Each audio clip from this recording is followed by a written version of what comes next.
જૂનાગઢના ભેસાણ નજીક બિલખામાં પહેલગામમાં થયેલ માનવભક્ષી આતંકીઓએ કરેલ હુમલામાં શહીદ થયેલા 26 મૃતકોને બિલખાના સમસ્ત મુસ્લિમ સમાજ દ્વારા મીણબત્તી સળગાવીને બિલખા જુમા મસ્જિદથી મૌન રેલી કરીને બસ સ્ટેન્ડ સુધી પહોંચ્યા હતા અને ભાવપૂર્વક શ્રદ્ધાંજલિ આપી હતી.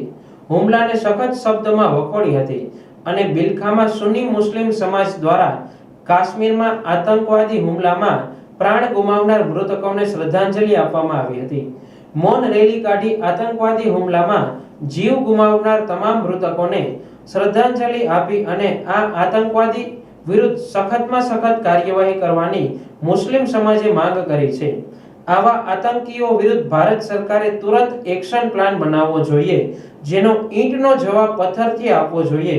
આ આતંકી હુમલાને સમસ્ત મુસ્લિમ સમાજ સખત શબ્દમાં વખોડે છે.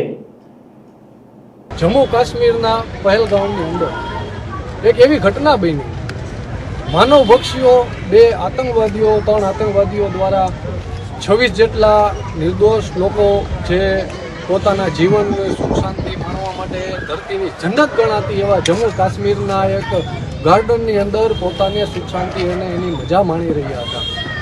એ દરમિયાન માનવભક્ષી, જેને નર પિચાસ કહી શકાય, એવા 3 આતંકવાદીઓ 26 જેટલા પરિવારોને આંધાધૂની ફાયરિંગ કરીને અને એ લોકોને મોતને ઘાટ ઉતારી દીધા.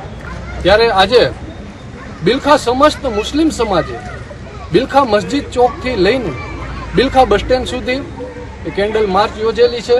તેમજ અત્યારે બિલખા બસ સ્ટેન્ડે બધા મુસ્લિમ સમાજના યુવાનો, વડીલો, આગેવાનો સહિત મીણબત્તી હળગાવીને 2 મિનિટનું મૌન પાડીને જે 26 જે નિર્દોષ લોકોનો ભોગ લેવાયો છે, આ લોકોને શ્રદ્ધાંજલિ પાઠવવામાં આવી હતી. અને આવા લોકોને કઠોળમાં કઠોળને સખ્તમાં સખ્ત સજા મળે એવી ભારત સરકાર સામે બિલખા સમસ્ત મુસ્લિમ સમાજ એક માંગ કરી છે.